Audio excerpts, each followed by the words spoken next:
কি করছিস তুই এসব? তুই কি ভুলে গেছিস আমি তোর বড় বোন? আপু, আমি আজ তোমার কোনো কথাই শুনব না। রাতুল, তুই আমার ভাই, আর ভাই বোন কখনো এসব করতে পারে না। চুপ থাক, তুই আমার বোন, আর যাই হোক আজ আমার মাথা নষ্ট। আমি আজ কোনো বাধা মানব না। তারপর আমি আমার ছোট ভাইয়ের কাছ থেকে কিছুতেই রেহাই পেলাম না। আমি যখন ঘুমিয়ে পড়লাম তখন আমার বিছানায় সে আমার সাথে যা করল তা শুনলে তোমাদের মাথা ঘুরে যাবে। তাহলে আসল ঘটনাটি শুরু করি। আমার নাম রাতুল। আমি খুবই একটা স্মার্ট ছেলে। ছোটবেলা থেকেই আমি আমার বড় বোন নিতার প্রতি দুর্বল। সব ভাই বোনের মাঝে আমি বড় বোনকেই বেশি পছন্দ করি। বড় ভাই, মেজ বোন, ছোট বোন আর ছোট ভাই সব এক দলে থাকলেও আরেক দলের শুধু শেষ ভাই আমি আর বড় বোন নিপা থাকি। সব মিলে আমরা 4 ভাই আর 3 বোন। বড় 3 ভাই, তারপর 2 বোন, তারপর ছোট ভাই আর ছোট বোন। আমি মেজাজ। আমার বয়স এখন 21 বছর। আর বড় বোন নিপার বয়স এখন 22 বছর। এ কাহিনীর শুরু আমাদের জন্ম থেকেই। আমরা গ্রামের বড় জমিদার ঠাকুর বাড়ির বড় ছেলের ঘরের ছেলেমেয়েদের মাঝে ছেলেবেলা থেকেই সবচেয়ে সুন্দরী নিপাপু। আর তার সবচেয়ে বড় ভক্ত আমি। সে যেখানে যায় আমিও তার পিছে পিছে যাই। সব বাচ্চাদের সাথে ওর জন্য মারামারি করি। এমনকি বাড়িতে বাকি ভাই বোনদের সাথেও দুজনে দল পাকিয়ে ঝগড়া করি। নিপাকে শাসন করলে বড় দাদাদের সাথে আমার মারামারিও বাধে। নিপার যে কোনো কথা আমি ফেলতে পারি না। সব্বাই না মেটায়, আর বড় হয়ে আমাকে নিপা ছেলেবেলা থেকেই শাসন করে। কিন্তু বড় হবার সাথে সাথে আমার এই বোনের প্রতি এক অন্যরকম ভালোবাসার সৃষ্টি হল। দিনে দিনে নিপা যেমন সুন্দরী হতে লাগল, আমিও তাকে দেখে অবাক হতে লাগলাম। যে বয়সে আমার বন্ধুরা পাড়ার অন্য মেয়েদের নিয়ে ভাবতে, সে বয়সে আমি নিজের বোনকে নিয়ে ভাবতাম। অবশ্য পাড়ার বেশিরভাগ পুরুষের নজরই নেই তার রূপের উপর করত। কিন্তু ভাই বলে আর সব ছেলেরা যেমন প্রকাশ্যে কোনো মেয়েকে নিয়ে নোংরা কথা বলত, কিংবা প্রকাশ্যে মেয়েদের দিকে তাকাত, তেমন কিছু আমি করতে পারতাম না। বরং কোনো ছেলে তার বোনের দিকে নজর দিলে পরে তাকে ভালো করে ধোলাই করতাম। মেয়েরা ছেলেদের আচরণ বেশ ভালোই বোঝে। নিপা আমার এই নতুন পরিবর্তন ধরতে পারেনি। তা কিন্তু নয়, সে বোঝে আমি তার এতটাই ভক্ত, আর তাকে এতটাই ভালোবাসে যে তার প্রেমে পড়তে পারি।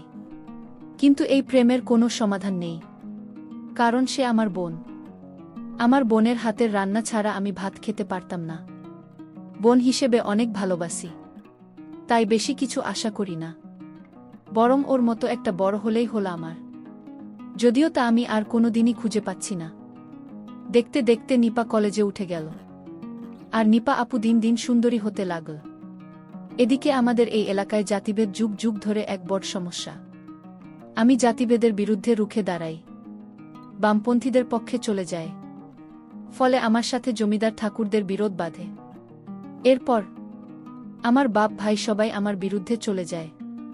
ঠাকুরদার চাপে আমি বাবা মাকে ত্যাগ করতে বাধ্য হই। আমি মা, মাসি, বোনার বড় বোন নিপার কাছ থেকে বিদায় নিয়ে কলকাতা চলে আসি। এখন আমি সেখানে বিশাল বড় কোম্পানির ম্যানেজার। নিপা পরিবারে একা হয়ে যায়। ওর বয়স তখন 24 বছর। রোজ 2 গ্রাম পেরিয়ে কলেজে পড়তে যায়। এর মাঝে এক সুদর্শন ছেলের সাথে তার প্রেম হয়ে যায়। ছেলে তো চেন্নাইতে ডাক্তারি পড়ে। দুজনে পালিয়ে বিয়ে করে। জমিদারের ভয়ে ছেলেটার পরিবার গ্রাম ছেড়ে পালিয়ে শহরে এক বস্তিতে আশ্রয় নেয়। অনেক কষ্টে ছেলেটা পড়া চালিয়ে যায়।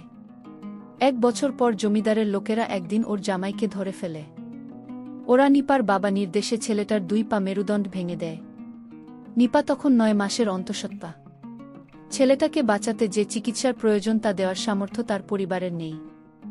এমন বিপদের দিনে সে একজনকে চিৎকার করে ডাকতে পারে, তার ছোট ভাই অর্থাৎ আমাকে। স্বামীকে নিয়ে বোন কলকাতা আসে, আমাকে খুঁজে বের করে। আমি বোনের এই কষ্ট দেখে পাগল হয়ে যায়। আমি ওর স্বামীর চিকিৎসা করাই। কিন্তু আমার বোনকে স্বামীর পরিবার সহ একটা বস্তিতে থাকতে দেখে ভীষণ কষ্ট পায়। কিছুদিন পর নিপা মা হয়, তার স্বামীও একই হাসপাতালে বাঁচা মরার লড়াই করছে। তখন নিপার স্বামী বেঁচে উঠলেও চিরতরে পঙ্গু হয়ে যায়। আমি বোনকে বাচ্চাসহ আমার নিজের এক বাড়িতে চলে আসতে বলি। কিন্তু নিপা স্বামী ছেলে কিভাবে আসবে, তাই পঙ্গু স্বামীকে ও বোন সাথে নিয়ে আসতে চায়। আমিও মেনে নিয়ে নিপার কথা। নিপার স্বামীর শরীর ভেঙে যায়। সুঠাম শরীর ভেঙে হাদিসের হয়ে যায়। অবশ্য কিছুদিনের মধ্যে নিপা আবার তার স্বাভাবিক সৌন্দর্য ফিরে পায়। বরং দিনে দিনে তার রূপ আরও বাড়তে শুরু করে। কিন্তু বোনের স্বামী পঙ্গু হওয়ার পর ওর জীবনের সব আনন্দ যেন শেষ হয়ে গেল। জীবনটা দুঃখে ভরে উঠল। একে তো শ্বশুর কুলে কেউ নেই যে আর্থিকভাবে সাহায্য করতে পারে, অন্যদিকে পঙ্গু স্বামীকে বিছানায় খাওয়া দাওয়া, টয়লেট করানো। আমার বোনের মনটা দুর্বল হয়ে গেল, তার আনন্দ ধূলিসাৎ হয়ে গেল। এদিকে আস্তে আস্তে আমার দৃষ্টি পড়ল আমার বোনের দিকে, বরং গ্রামে ফেলে আসা সেই কিশোরী বোনের চাইতে। এখন আমার বোনকে অনেক সুন্দর লাগে, কিন্তু মনের মাঝে অনেক দ্বিধা কাজ করে। এই দোতলা কাটিয়ে অবশেষে সিদ্ধান্ত নিয়ে ফেলি, যা হয় হবে, একবার বোনকে। এটুকু নিশ্চয়ই আমি আদায় করতে পারব বোনের কাছ থেকে। এটা করে আর ওর কোনো ক্ষতি হবে না, বরং শহর বাচ্চাকে স্বামীকে ভরণ পোষণ করার গুরুদায়িত্ব যখন আমি পালন করেছি, তাই আমি বিশেষ কিছু দাবি করতে পারি। আমি ভেবে নিলাম আমার বোনকে আমি বলবো। আমি তার কাছে কি চাই আমি আমার বোনকে বলতেই হবে, তা ছাড়া আমার মনকে আমি স্থির করতে পারছি না। নিপার চোখে আমার এই পরিবর্তন ঠিকই ধরা পড়ে, কিন্তু আমি এখন তার একমাত্র গুরুজন, তার উপর অনেক দাবি আছে আমার। ছোটখাট বিষয় আমাকে আর কিছু বলতে পারে না আগের মতন। আস্কারা পেয়ে আমি আরও এগিয়ে যাই। নিপা কোনো মতে স্বাভাবিক আচরণ করে পঙ্গু স্বামীর ঘরে, রোগীর ঘরের মতো দুর্গন্ধ সুস্থ মানুষের ঘরে থাকতে পারে না, আর বাচ্চা থাকলে অসুস্থ হয়ে যাবে। একদিন আমি সে ঘরে গিয়ে তাদের পেলাম। তারপর বাচ্চাটাকে নিয়ে অন্য ঘরে শুতে বললাম নিপাকে। ওর স্বামীর জন্য বিশেষ বেডের ব্যবস্থা করা হলো। নিপা যে ছোট ঘরে বাচ্চাটাকে নিয়ে থাকতে শুরু করল, তার পাশেই আমার বড় স্টুডিও বেডরুম। মাঝে মধ্যে বোনকে ডেকে এনে দুজনে একসাথে টিভি শো দেখি। তখন বোনকে বলি আমি তোমার কাছে থেকে কিছু চাই, সেই সুযোগের অপেক্ষায় থাকি। এভাবে ধীরে ধীরে 6 মাস পর নিপার জীবন থেকে তার স্বামী রোগে আরও দূরে সরে গেল, একটা বোঝায় পরিণত হল। বোনের স্বামী এখন একেবারে বিছানা থেকে উঠতে পারেন না, দিন দিন রোগে দুর্বল হয়ে গেছে। আমার বোন তখন অসহ্য যন্ত্রণায় ভুগতে থাকে। একদিন বোনকে নিয়ে টিভি দেখতে দেখতে আমি বোনকে বললাম, বোন আমার একটা কথা রাখবে। সে বলল, কি কথা? আমি বললাম, আমি ছোটবেলা থেকেই তোমাকে অনেক ভালোবাসি, আর এখন তোমার অনেক কষ্ট, সেটা আমি সহ্য করতে পারছি না। বোন বলল, আমার কপালে যা আছে তাই হবে। আমি বললাম, তোমাকে এভাবে কষ্টে আমি রাখতে পারি না। আমার বোন তখন বলল, এখন কি করতে চাস? আমি বললাম, তোমার স্বামী তো এখন বেঁচে থেকেও নেই, এখন তুমি সব কিছু থেকে বঞ্চিত। আর তাই বলছিলাম, তুমি তোমার স্বামীর সাথে রাতে যা করো, আমি ওটা করতে চাই। এই কথা শোনার পর বোন ঘর থেকে বেরিয়ে বাচ্চার কাছে চলে গেল। আমার খুব খারাপ লাগল, নিজেকে খুব ছোট মনে হতে লাগল। আমার বোনের প্রতি আমার যে দুর্বলতা হয়েছে, যে কোনো সময় একটা অঘটন ঘটাতে পারি এই ভেবে আমি চিন্তিত হয়ে গেলাম। বন্যা চাইলে তাকে কষ্ট দিয়ে আমি কিছুতেই সুখে থাকতে পারবে না। পরদিন বোন কেশরী বলব, তার সাথে কথা বলব ঠিক করলাম। কিছুদিন পর আমি বললাম, দেখ, এভাবে তো জীবনটা একটা পঙ্গু স্বামীর জন্য নষ্ট করার কোনো মানে হয় না। তুই তোর স্বামীকে ওর বাবা মার কাছে দিয়ে আয়, দেখাশোনার জন্য টাকা পয়সা যা লাগে প্রতি মাসে আমি দেব। আর আমি যেহেতু তোকে মাঝে মধ্যে জ্বালাতন করি, উত্তর ভালো না লাগলে তুইও গ্রামে ঠাকুরদা বাবা মার কাছে ফিরে যেতে পারিস, তাতে তো ভালোই হবে। নিপা বলল, আর আমার বাচ্চাটার কি হবে? আমি ওকে গ্রামে নিয়ে যাবি তোর সাথে? নিপা, না না, বাবা মা ওকে অনাথ আশ্রমে দিয়ে দেবে, তারপর আমাকে আরেকটা বিয়ে দেবে। আমি সেটা খারাপ হবে না, যেভাবে আছিস তার চাইতে ভালো থাকবে। অনাথ আশ্রম থেকে ওকে নিশ্চয়ই বড় কোনো দম্পতি দত্তক নেবে। নিপা, আমি হয়তো ভালো থাকব, আমার বাচ্চার জীবনটা নষ্ট হয়ে যাবে। খারাপ কোনো লোক নিয়ে চাকর বাকর বানালে কি হবে? আমি সেটা ভাবিনি আমি। আর একটু বড় হোক, তারপর ভাবা যাবে। নিপা, আমি এখানে থাকতে তোর খুব অসুবিধা হচ্ছে তাই না রাতুল? অনেক টাকা খরচা হচ্ছে। আমি, না না, তুই যা ভাবছিস তা না। তুই এখানে থাকলে আমি খুশি হব, কিন্তু আমার ব্যবহারে তুই কষ্ট পাস সেটা আমি চাই না। নিপা, তুই একটা বিয়ে কর না রাতুল। আমি হঠাৎ এই কথা শুনে কাঁদতে লাগলাম। আমি কেন বিয়ে করব? কেন? অন্য কোনো মেয়ে সে তো কে এভাবে বাচ্চা আর স্বামী নিয়ে নিজের সংসারে থাকতে দেবে ভেবেছিস? নিপা বলল, আমি চলে যাব গ্রামে, বাচ্চাটা কাউকে দিয়ে দেব। সুন্দরী একটা বড় হলে তখন আমাকে না জানিয়ে ওকে যাবি তুই। আমি চলে যাব, বাচ্চাকে দিয়ে দেব বললেই হলো? এত সহজ? যত সব বাজে কথা। অন্য মেয়েকে দিয়ে আমার হবে না, আমার শুধু তোকে চাই।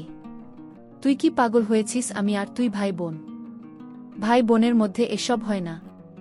হয় আমি পাগল হয়ে গেছি। আমি ছোটবেলা থেকেই আমি তোমাকে অনেক ভালোবাসি। ভাই এসব কেউ বলে না লক্ষ্মী ভাই আমার। তোকে আমি খুব সুন্দর দেখে একটা বিয়ে করাব। তাও ভাই তো এখন এসব বলিস না। তুই আমার ভাই। আমি মানি না ভাই আর বোন হোক, আমি তোকেই চাই। নিপা বল কি যে বলিস না তুই রাতুল। আমাকে দিয়ে তোর বয়ের কাজ হবে নাকি? বিয়ে তো একদিন তোকে করতেই হবে। আমি অনেক হয়েছে নেবে, যেদিন করব সেদিন দেখা যাবে। করছি না তাই তুই তোর বাচ্চাটা নিয়ে এখানে ভালোই আছিস। খাল কেটে কুমির আনার দরকার কি তোর? তোর চাইতে সুন্দরী কোনো মেয়ে আছে নাকি যে বিয়ে করব? নিপা ধাত দেখ রাতুল, আমার সাথে এমন অসভ্য কথা বলবি না। নিপা লজ্জা পেয়ে অথবা রাগ করেই ঘর ছেড়ে বেরিয়ে গেল। ছোট ভাইয়ের এই আবদার আমার আর ভাল লাগে না। আমি যে এখন কি করি? পরদিন রাতে অফিস থেকে ফিরে বোনের ঘরে গেল খাবার দিতে বলবে বলে। আমি খাবার দিপা। নিপা আসছে রাতুল বাচ্চাটিকে ঘুম পাড়িয়ে। তারপর বোন আমাকে খাবার দিল। খাবার পর আমি বোনকে আমার ঘরে আসতে বললাম। বিছানায় শুয়ে কি করতে বলবো সেটা ভাবতে লাগলাম। আমি বললাম আমার মাথাটা আজ প্রচণ্ড ব্যথা। আমার মাথাটা একটু মালিশ করে দিবা। আমি আমার ভাইয়ের মাথায় মেসেজ করে দিচ্ছিলাম। ভাই তখন বল, বোন তোর হাতে জাদু আছে। তুই আমার মাথাটা একটু মালিশ করে দিতেই মাথা ব্যথা চলে গেছে। তারপর আমি ঘুমিয়ে গেলাম। রাত যখন 2টা বাজে তখন আমার ঘুম ভেঙে গেল। আমি দেখলাম আমার বোন ঘুমিয়ে আছে।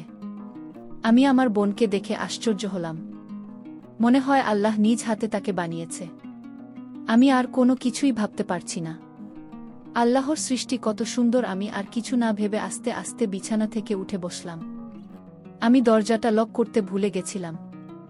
আর তাই দরজার কাছে গেলাম, দরজাটা লক করে আবার বিছানায় এসে বসলাম। তারপর আমি তার ঘনিষ্ঠ হতে শুরু করলাম। বোন তখন বিছানা থেকে উঠে আমায় বলল, কিছুই এখনো ঘুম আসেনি। আমি বোনকে বললাম আমার কিছুতেই ঘুম আসছে না। আমার বোন বলল, তাহলে কি করলে তোর ঘুম আসবে শুনি? আমি বললাম, আমি তোমাকে বউ হিসাবে দেখতে চাই, তাহলে আমার ঘুম হবে। ঠিক আছে, তুমি জানতে কি না জানিস না।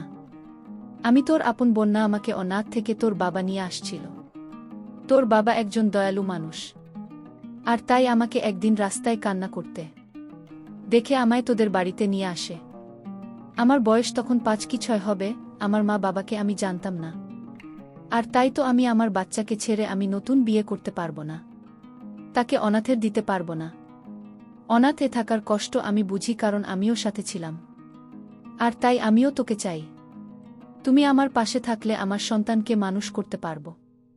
আর তাই তো প্রস্তাব আমি মেনে নিলাম। বন্ধুরা, আজকের গল্পটি কেমন লাগলো তা অবশ্যই কমেন্ট করে জানাতে ভুলবেন না। আর এরকম নতুন নতুন ভিডিও পেতে আমার চ্যানেলটিকে সাবস্ক্রাইব করে পাশে থাকবেন। প্রিয় বন্ধুরা, গল্পটি ভালো লাগলে অবশ্যই কমেন্ট করে জানাবেন। আর নিয়মিত এমন আলাদা স্বাদের গল্প শুনতে ভিডিওটিতে লাইক এবং চ্যানেলটিকে সাবস্ক্রাইব করে সাথেই থাকুন। আর হ্যাঁ, নোটিফিকেশন বেলটি অল করে রাখবেন, যাতে পরবর্তী গল্প সবার প্রথমে আপনাদের কাছে পৌঁছে যায়। ধন্যবাদ বন্ধুরা। ধন্যবাদ সবাইকে।